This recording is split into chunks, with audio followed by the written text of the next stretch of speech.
Hi everyone, welcome back to WHU TV. My name is John, your host as always, and I hope you're all doing well as I always do. As promised, there's my video on my thoughts on the video assistant referee. Now, I'm not going to do the sponsor. It's not relevant to this section. The video assistant referee originally came in 4 years ago at the World Cup, before obviously this coming winter's World Cup. It showed at the time that it can be used brilliantly and it can be used terribly. Now, this is one of the things that I said when we were talking about the England games way back, just as this channel almost started to become WHU TV. Before when I originally started it 5 years ago, it was just my personal channel, and then I separated it out into football, and we kicked things off really with the Euros. Sorry, the World Cup, I should say. And I said at the time that UEFA have made a great decision by using this technology. Now, let's not forget that VAR is not only used in the Premier League, it's used abroad as well. It's used in Ligue 1, it's used in La Liga, it's used in the Champions League, it's used in Europa League. It's not used in the Conference League yet. And I say yet, but it will be at some point. It's not in every single Europa Conference League. Europa League, I should say, but it will be at some point. It's a long-term plan to sort out the Muppets that are in charge of making decisions. That, at the end of the day, guys, that's exactly what this technology has been brought into use. Now, a lot of people say, well, you know, since Sepp Blatter stepped down and UEFA brought in Goalline technology, that works perfectly well. Why can't VAR work in the same vein? They're two totally different types of two totally different types of technology, okay? The only thing that VAR and Goalline technology have in common with each other is they have multiple sources. That's it. Goalline technology are sensors in the ball and in the goal, which feed back electronically to the referee's smartwatch to say if the ball has crossed the line entirely or not. It's as simple as that. Goal or no goal. Simple as that, you know. Noel Edmonds would be happy with this. But yeah, you know, that's the way that technology was set up to do. Now, video assistant referee is literally that. It's an assistant referee decision made by video.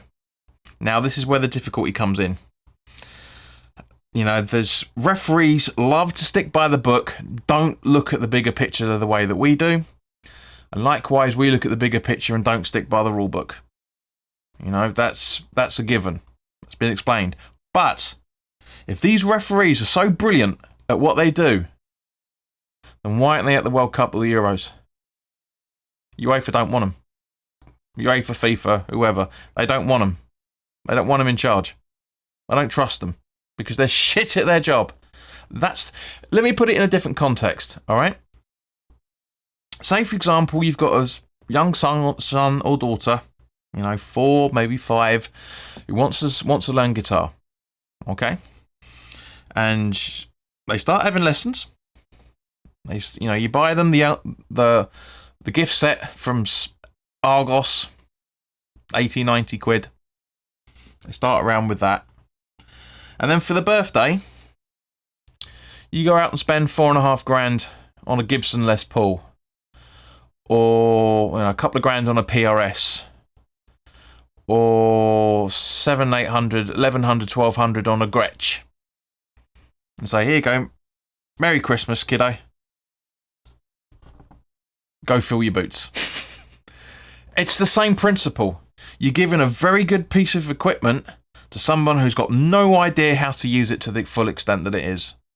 Now, as I said many times of the World Cup of 2018 that it showed how good a piece of technology that it is.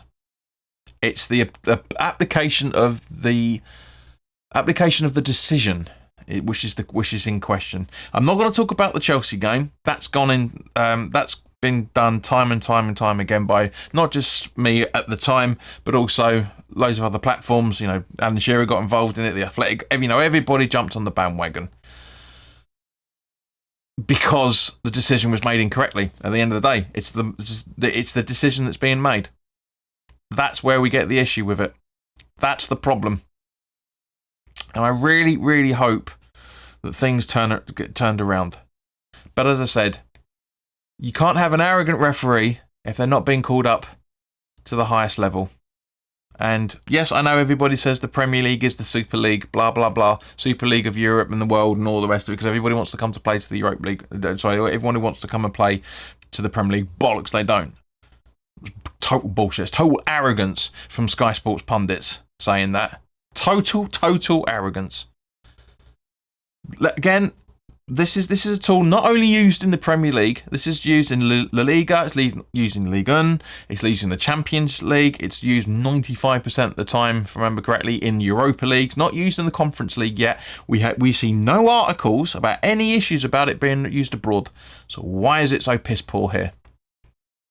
I'll tell you why. Because the Muppets that are in charge of using it. As I said, if these referees are so good at their job, why aren't they being called up to the World Cup? Or why aren't they being called up to the Euros? Now, I don't know who the referees are for the World Cup. I haven't looked into it yet. So, Mike Dean is going to retire at the end of the season anyway, so I can't see him going over to be the VAR for the World Cup.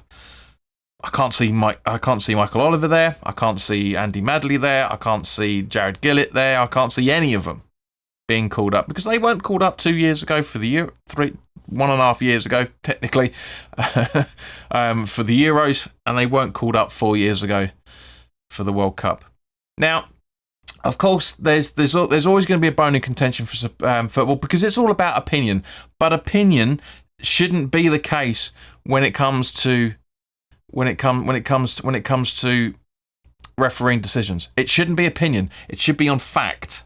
Yeah, we were told, as Alan Shearer quite rightly said, we were told when it first came in there'll be minimal interruption for maximum benefit. And also the other cliches we talked about the other week. It was there to ensure that it made the correct decision if it was clear and obvious.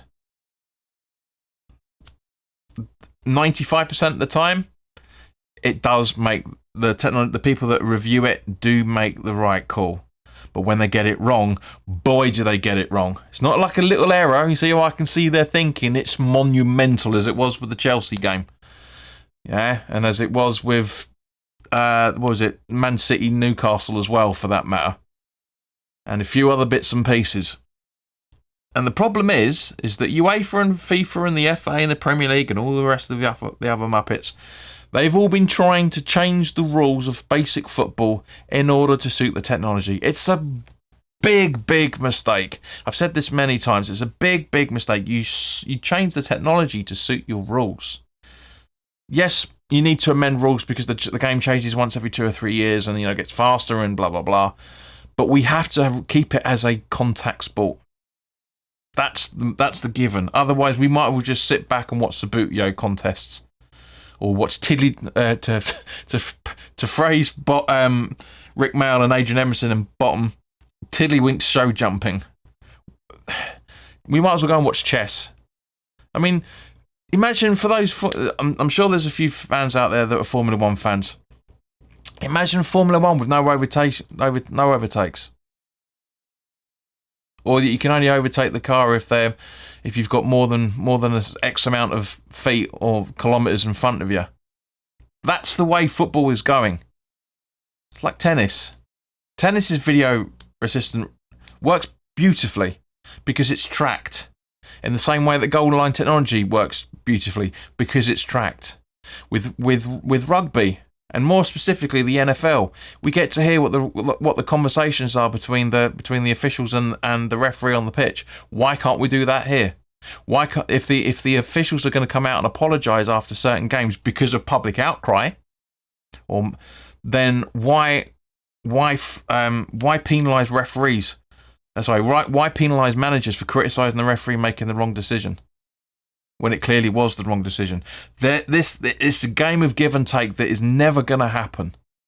And this is the problem. It's all about money. It's all about machismo. It's all about arrogance. It's all about we can go another level on the what's wrong with football. This video is not about that. It's about the VAR decisions at the minute. Okay, this is half the problem. You have to be accountable for your decisions. We're accountable in life for the decisions we make. If you make bad decisions in your job and you don't correct those mistakes, you're fired. Why isn't the referees any better? You know, they're now on a better wage than they were 10 years ago, 5 years ago, in fact, if I remember right. So was it 6, 7 years, whatever it was? There was a period of time where they actually stopped getting, 50 quid for popping in and all the rest of it. They get a weekly wage, they get their travel expenses done automatically anyway, that sort of thing. So why all of a sudden are referees not held accountable for their decisions?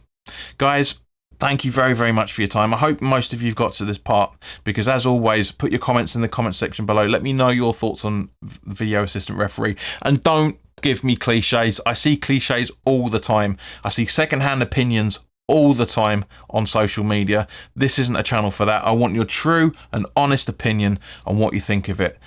I'm not going to argue with you because it's your opinion. I may question where you get to these opinions, but it's your opinion at the end of the day, and I never say anybody's ever wrong. Never, ever.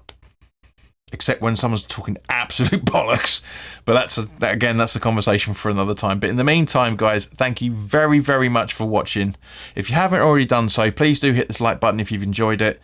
If you're new to the channel, fantastic to have you. Thank you to everybody that subscribed over the last week or so. It's been expanded growth very, very quickly. Shriveled up on Sunday because everybody else is doing what we've been doing for the last 4 years straight.